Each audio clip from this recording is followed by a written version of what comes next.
সাইয়েদনা আবু বকর বলে, এ যুবক সাবধান, মুখ সামলায় কথা বলো। সে নিজেকে নবী দাবি করে না, সে আল্লাহর নবী। এবার মক্কার যুবকরা বলতেছে, আবু বকর শোনেন শোনেন শোনেন, আপনার কাছে তার নামে একটা বিচার দেই। বলে, তোমাদের এত বড় সাহস, আল্লাহর নবীর নামে তুমি আমার কাছে বিচার দিবা, তোমরা এত বড় সাহস। মক্কার যুবকেরা বলে, আবু বকর কিছু মনে করবেন না, আমরা আপনাকে সম্মান করি, শ্রদ্ধা করি, ভালোবাসি। এ আবু বকর, আপনার কাছে তাহলে আমরা ছোট্ট একটা কথা বলি, ওই নবী, ওই আব্দুল্লাহর ছেলে মুহাম্মদের নামে। সাইয়েদনা আবু বকর বলে, মক্কার যুবকেরা তোমরা কি বলবা বলো। মক্কার যুবকেরা বলে, আবু বকর একটু আগে ওই মুহাম্মদ ইবনে আব্দুল্লাহ আমাদেরকে ডাইকা, সে বলতেছে সে নাকি আল্লাহর নবী।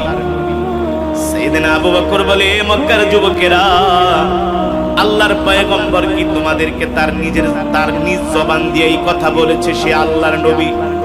মক্কার এখনো কালেমা পড়ে মুসলমান হয় নাই। মক্কার যুবকেরা বলে, আবু বকর আপনার কাছে বিচার দিলাম, আপনি যার সাথে চলেন সে নিজেকে নবী দাবি করে। আচ্ছা আবু বকর আপনি বলেন, মক্কার জমিনে এত বড় বড় ধনাঢ্য ব্যক্তি থাকতে ওই মুহাম্মদের মতো গরিব একটা মানুষকে আল্লাহ কেন নবী বানাইব? বলেন নাউজুবিল্লাহ। এই কথা শোনার পরে সাইয়েদনা আবু বকর বলে, মক্কার যুবকেরা মুখ সামলায় কথা বলো, সাবধান সাবধান, আল্লাহর নবীর বিরুদ্ধে কোনো কটাক্ষ করবা না, কোনো অশ্লীল কথা বলবা না, তাহলে আমি আবু বকর তোমাদেরকে ছাড়বো না। এই কথা বলে আল্লাহর পয়গম্বরের কাছের মানুষ, কাছের সহযোগী আবু বকর যুবকদেরকে ধমক মাইরা চইলা গেলেন আল্লাহর নবীর দরবারে। আল্লাহর নবীর দরবারে যায়া সাইয়েদনা আবু বকর জিজ্ঞেস করলেন, ওগো আল্লাহর নবী, একটু আগে মক্কার কিছু যুবকরা আমাকে ডাক দিল, আপনি নাকি মক্কার যুবকদেরকে বলেছেন আপনি আল্লাহর নবী। সাইয়েদনা আবু বকরের কথা শুনে আল্লাহর নবী বলেন, হ্যাঁ আবু বকর আমি বলেছি আমি আল্লাহর পয়গম্বর। সাইয়েদনা আবু বকর বলে, ওগো আল্লাহর নবী, আপনি যে আল্লাহর নবী, আপনি যে আল্লাহর পয়গম্বর, এই সম্বন্ধে আপনার কাছে কোনো দলিল আছে কিনা? আল্লাহর নবী বলে, আবু বকর আমি যে আল্লাহর নবী এই দলিল তো আমি তোমাকে আরো আগেই দিয়ে দিয়েছি। সাইয়েদনা আবু বকর বলে, ওগো আল্লাহর নবী কিভাবে দলিল দিয়েছেন? আল্লাহর নবী বলে, আবু বকর আপনি চিন্তা করে দেখেন, আপনি আরো 10 বছর আগে ব্যবসা করার জন্য আপনি সিরিয়ায় গিয়েছিলেন। বলে, হ্যাঁ গিয়েছিলাম।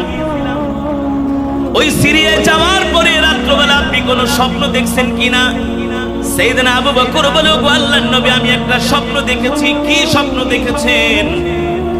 সাইয়েদনা আবু বকর বলে, ওগো আল্লাহর নবী আমি ব্যবসা করার জন্য শাম দেশে গিয়েছিলাম। আমি রাত্রবেলা ঘুমায় আছি, দেখি আকাশের মধ্যে একটা চাঁদ উদিত হয়েছে। হঠাৎ করে দেখি একটা বিশাল চাঁদ টুকরো টুকরো হয়ে মক্কার প্রতিটা ঘরের মধ্যে সেই চাঁদের আলোগুলো ছড়িয়ে পড়েছে। আল্লাহু আকবার। এই স্বপ্ন দেখে আমি আর আবু বকরের ঘুম ভেঙে গেল। আবার কিছুক্ষণ পরে আমি ঘুমায়া পড়লাম, দেখি ওই চাঁদটা আবার একত্রিত হয়ে পুরো চাঁদ আমার ঘরের মধ্যে ঢুকে পড়েছে। আমার আবু বকরের ঘর আলোকিত হয়ে গেল। আমি আর রাত্রিবেলা ঘুমাইতে পারলাম না। যখন ফজরের আজান দিল, আমি ফজরের সময় উঠে গেলাম। ফজরের সময় উঠে আমি শাম দেশের মানুষদেরকে জিজ্ঞেস করতেছি, এ শোনো, আনা জিতু মিনাল মক্কা, আমি মক্কা থেকে আসছি, আমি এই দামেস্কে ব্যবসা করার জন্য আসছি, আমার নাম হলো আবু বকর।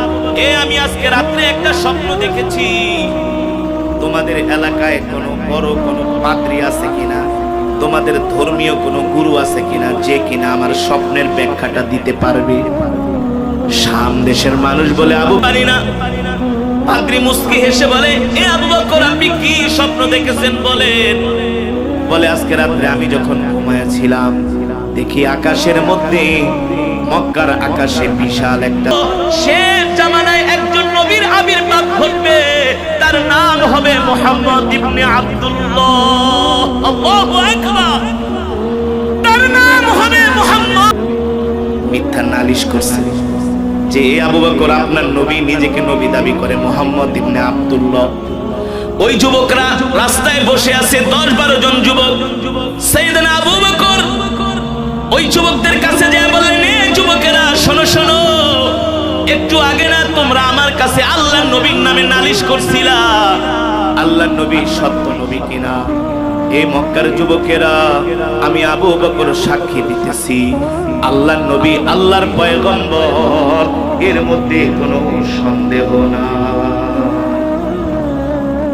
মা কানা মুহাম্মাদুন আবা আহাদিন মির রিজালিকুম ওয়ালাকিন রাসূলুল্লাহি ওয়া খাতামান নবিয়্যিন। আল্লাহু আকবার। আল্লাহ তাআলা কোরআনে বলছেন, নবী আপনি হলেন শেষ নবী, আপনার পরে আর কোন নবী আসবে না। সুবহানাল্লাহ।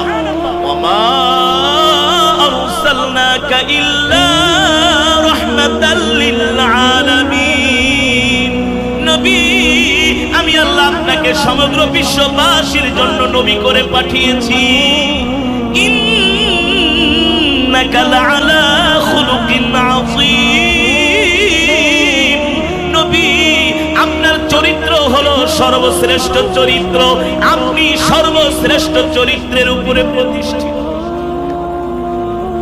এই যুবক, আজকে তুমি খেলোয়াড়দের জন্য পাগল হয়ে যাও, নায়িকার জন্য পাগল হয়ে যাও, গায়িকার জন্য পাগল হয়ে যাও, সিনেমার নায়কদের স্টাইলে তুমি চুল কাটো, ফুটবলারদের স্টাইলে তুমি চুল কাটো। হুজুর আপনি আমার জন্য দোয়া করেন, যত ঝড় ঝাপটা আসুক না কেন ইনশাআল্লাহ দিনের উপরে অটল অবিচল থাকি। আল্লাহু আকবার।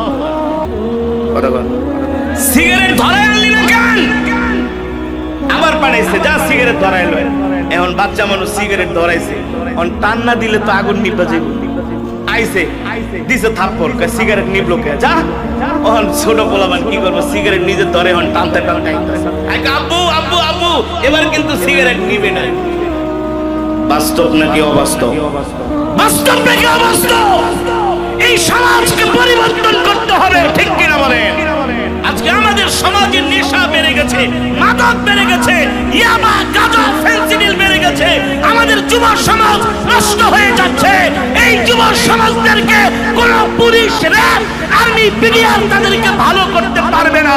এই যুবকদেরকে যদি ভালো করতে হয়, আল্লাহর কোরআনের মেডিসিন ছাড়া বিকল্প কোনো পথ নাই। বাস্তব নাকি অবাস্তব? এই কোরআন দিয়ে ভালো করতে হবে, ঠিক কিনা বলেন? এবার সাইয়েদনা আবু বকর রাদিয়াল্লাহু তাআলা আনহু ওই মক্কার যুবকদেরকে বলতেছেন, হে যুবকেরা, একটু আগে তোমরা আমার কাছে যেই নবীর নামে বিচার দিলা, তোমরা আব্দুল্লাহ ইবনে মুহাম্মদ, আব্দুল্লাহর ছেলে মুহাম্মদ কি তোমরা নবী মানো না, কিন্তু আমি আবু বকর সাক্ষী দিচ্ছি আল্লাহর পয়গম্বর মুহাম্মদুর রাসূলুল্লাহ সাল্লাল্লাহু আলাইহি ওয়াসাল্লাম আল্লাহর নবী, এর মধ্যে কোনো সন্দেহ নাই। আমি আল্লাহর নবীর হাতে হাত রেখে কালেমা পড়ে মুসলমান হয়ে গেছি। মক্কার যুবকেরা বলে, আবু বকর আপনাকে আমরা অনেক সম্মান করতাম, শ্রদ্ধা করতাম, ভালোবাসতাম, আপনি ধর্ম শ্রেষ্ঠ ধর্ম। এই কথাটা কোন মুসলিম রাষ্ট্রপ্রধানের বলার সাহস নাই। আইনা মুহাম্মদ ইবনে আব্দুল্লাহ, আইনা মুহাম্মদুর রাসূলুল্লাহ সাল্লাল্লাহু আলাইহি ওয়াসাল্লাম। আবু বকরের আম্মা বলে, এ আবু বকর কোন মুহাম্মদের কথা বলস? আরে কার কথা বলস? হ্যাঁ, আমি তোর জন্মদাত্রী মা, আমার কথা জিজ্ঞেস না করে তুই কোন মুহাম্মদের জন্য পাগল হয়ে গেলি? সাইয়েদনা আবু বকর বলে, মা গো, আপনি আমাকে জন্ম দিয়েছেন, 10 মাস 10 দিন গর্ভে ধারণ করেছেন, আপনি আমাকে ভালোবাসেন, আমিও আপনাকে ভালোবাসি। আল্লাহি রাব্বিল কাবা, ও মা, রবের কাবার কসম খেয়ে বলি, আমি আপনার চাইতে আমার বাবার চাইতো আমি আমার নবী মুহাম্মদ সাল্লাল্লাহু আলাইহি সাল্লামকে ভালোবাসি। আরে বলেন আল্লাহু আকবার। সাইয়েদনা আবু বকরের মা কান্না করে আর বলে, বেটা, যেই মা তোরে 10 মাস 10 দিন গর্ভে ধারণ করলো, সেই মায়ের কথা জ্ঞান ফিরার পরে জিজ্ঞেস করবি, তুই জিজ্ঞেস করস কোন মোহাম্মদ ইবনে আব্দুল্লাহর কথা, কোন নবীর কথা। সাইয়েদনা আবু বকরের মা বলে, বাবা রে, তোর শরীর থেকে অনেক রক্ত বের হয়েছে, ব্লিডিং হয়েছে, তুই দুর্বল হয়ে গেছস, একটু খাওয়া দাওয়া কর।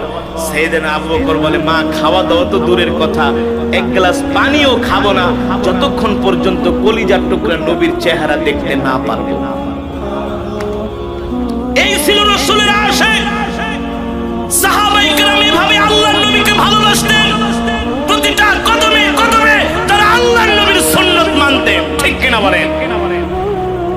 আল্লাহ রাব্বুল আলামিন বলেন, নবী আমি আল্লাহ আপনার উপর কোরআন নাযিল করেছি, এই কারণে আপনাকে কোরআন দিয়েছি। এই কোরআন নিয়ে আপনি ঘরে বসে থাকবেন না, এই কোরআন দিয়ে আপনি মক্কার কাফেরদেরকে দাওয়াত দেন।